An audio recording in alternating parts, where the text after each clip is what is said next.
Assalamualaikum warahmatullahi wabarakatuh rekan trader Indonesia dimanapun berada. Jumpa lagi bersama saya Maurits di dunia kripto bersama Amarket. Rekan trader, selama 1 minggu kita sudah lihat bagaimana pergerakan yang terjadi pada Bitcoin. Bagaimana kejadian yang terjadi pada Bitcoin dalam 1 minggu terakhir ini memiliki tendensi yang sangat kuat, masih dalam tendensi bearish. Walaupun kemarin agak sedikit koreksi mengalami penguatan, tapi Bitcoin dalam 1 minggu ini memang benar-benar berada dalam tendensi bearish.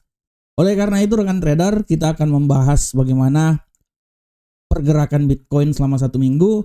Dan untuk tema minggu ini, kita akan membahas tentang Bitcoin menunggu keputusan suku bunga The Fed.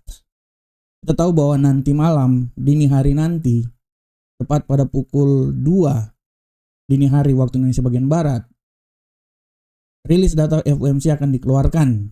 Dan rilis data ini sangat ditunggu-tunggu oleh pemerhati ekonomi di seluruh dunia. Karena dari rilis data ini kita akan bisa melihat bagaimana suku bunga yang akan dikeluarkan oleh The Fed.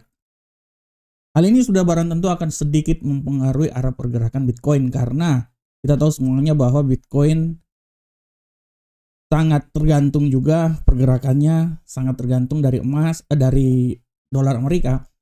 Oleh karena itu setiap apa yang diputuskan oleh The Fed setidaknya akan memberikan pengaruh yang sangat signifikan terhadap pergerakan Bitcoin.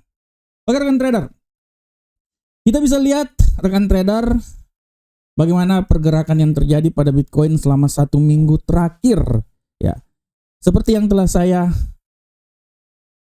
prediksikan di minggu lalu, di mana kemampuan Bitcoin untuk mengalami pelemahan sangat luar biasa, dan memang saya bilang bahwa kemungkinan dia akan bisa turun sampai di posisi 95.000. Tapi memang apabila dia bisa melewati level 99.000, dan memang hal itu terjadi rekan trader ya. 2 hari yang lalu, tepat pada hari Senin, bagaimana kita bisa lihat Bitcoin ini turun sampai menuju ke level 97.623. Walaupun kalau kita lihat di hari kemarin, walaupun dia sempat naik juga di 103, tapi akhirnya ditutup di sekitaran 100.000 US dollar per satu Bitcoin. Ya. Kalau kita lihat apa yang terjadi pada Bitcoin kemarin, terjadi pelemahan juga. Ini juga setidaknya masih bisa kita lihat bahwa pengaruh IE Cina DeepSeeker yang dikeluarkan membuat bagaimana banyak saham teknologi yang mengalami pelemahan yang sangat luar biasa sedikit mempengaruhi Bitcoin, walaupun sebenarnya sih kata ahli tidak terlalu mempengaruhi rekan trader. Dan pada hari ini kita bisa lihat bahwa Bitcoin mengalami penguatan yang signifikan, sudah berada di sekitaran 101, dia kembali lagi naik di 102 malahan ya barusan. Nah, apa yang terjadi pada Bitcoin di hari ini? Kalau rekan trader lihat, penguatan yang terjadi pada Bitcoin hari ini tidak lepas dari keputusan yang diambil oleh MicroStrategy, di mana perusahaan ini kembali membeli atau menambahkan 10.107 Bitcoin. Nah, ini yang menjadi pemicu bagaimana Bitcoin ini bisa naik ke posisi masuk lagi di zona 100.000 per satu Bitcoin. Oleh karena itu rekan trader, keputusan yang dilakukan oleh MicroStrategy ini setidaknya bisa memulihkan harga dari Bitcoin setelah keluar dari zona 100. Dia sedikit mengalami penguatan dan dia kembali lagi ke zona 100, tepatnya di sekitaran 101.643 atau sekarang sudah sekitaran 100 menuju 102 rekan trader. Nah, apa yang terjadi sekarang ini kita akan lihat juga dengan bagaimana pada hari ini, tepatnya dini hari nanti, kita bisa lihat bahwa pertemuan FOMC dan data FOMC yang akan dikeluarkan.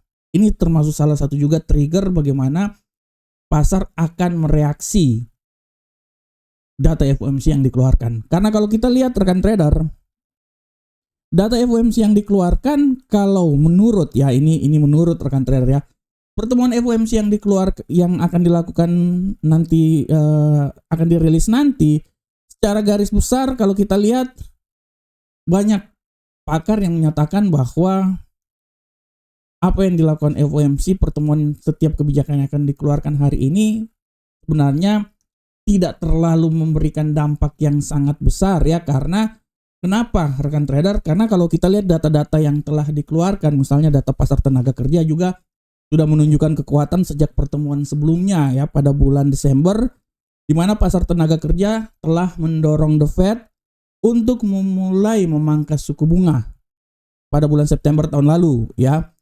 Itu pun juga kalau kita lihat juga dengan data inflasi pada bulan Desember juga mengindikasikan bahwa tekanan inflasi yang masih lemah ya.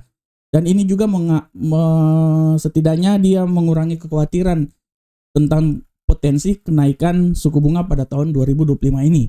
Nah, ini kita bisa lihat rekan trader, dan yang paling menjadi suatu kendala yang sangat, bukan kendala sih sebenarnya, yang harus kita lihat adalah bagaimana pidato yang dilakukan oleh Donald Trump pada pertemuan di Davos kemarin, di mana dia dengan jelas menyatakan bahwa sebaiknya pemangkasan tingkat suku bunga dilakukan supaya bisa merespon kebijakan yang akan dilakukan oleh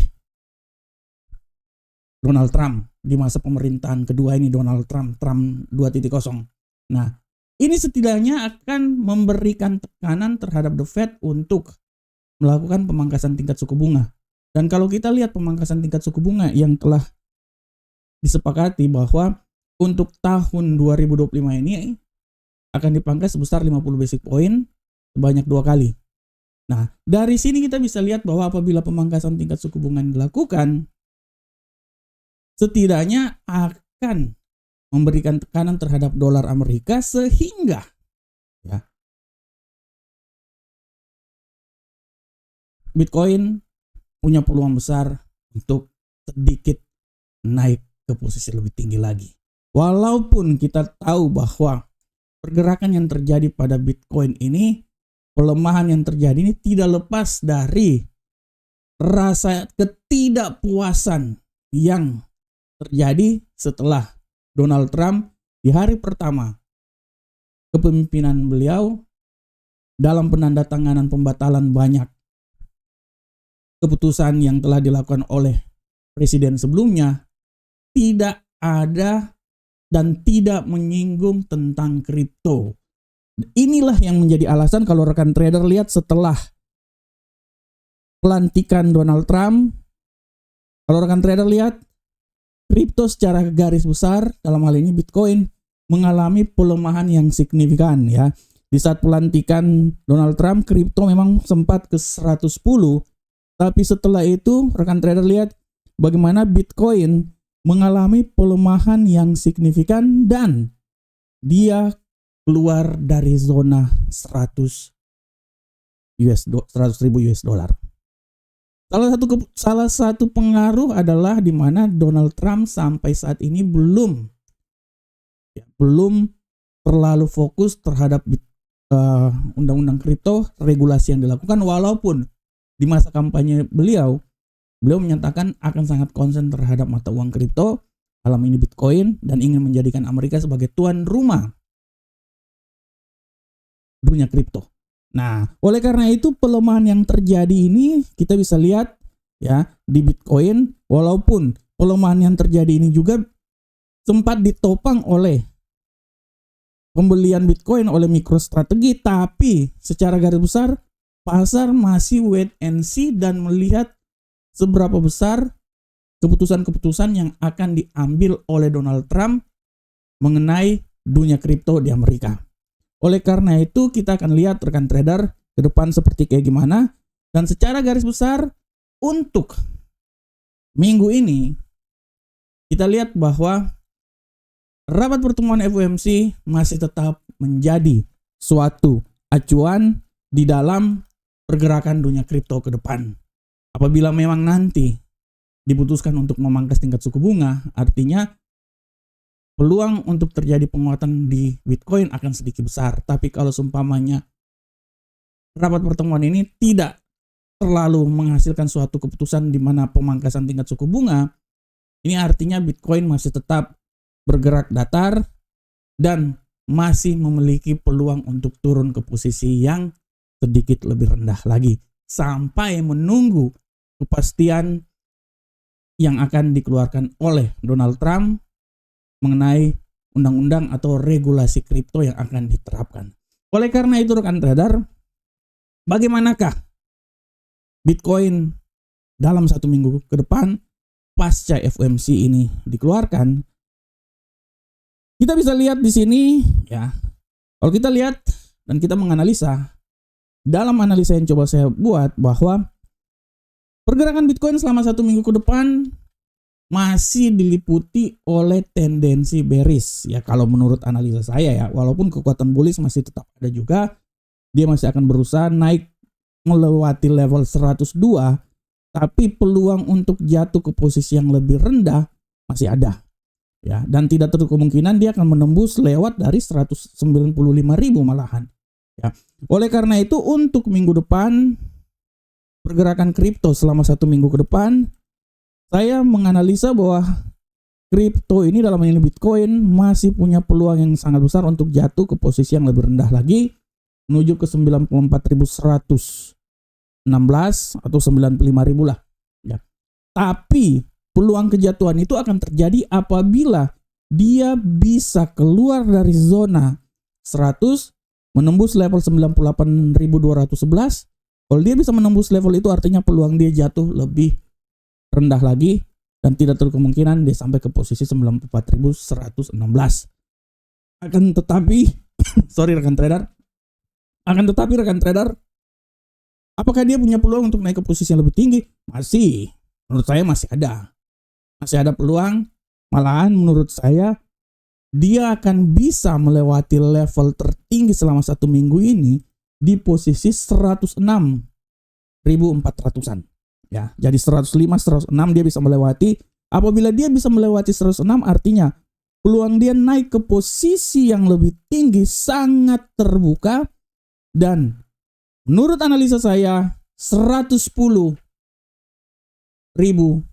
ya, 110.313 atau 110 lah, level 110 adalah nilai tertinggi yang akan dicapai oleh Bitcoin selama 1 minggu ke depan. Oke rekan trader semuanya, rekan trader, demikianlah dunia kripto kita kali ini. Kita akan melihat bagaimana hasil yang dikeluarkan oleh The Fed di rapat pertemuan FOMC hari ini, dan kita akan melihat bahwa seberapa besarkah pengaruh dari pertemuan FOMC ini akan sangat mempengaruhi pergerakan Bitcoin dalam minggu ke depan. Assalamualaikum warahmatullahi wabarakatuh. Sampai ketemu kita di dunia kripto minggu depan. Salam profit Indonesia.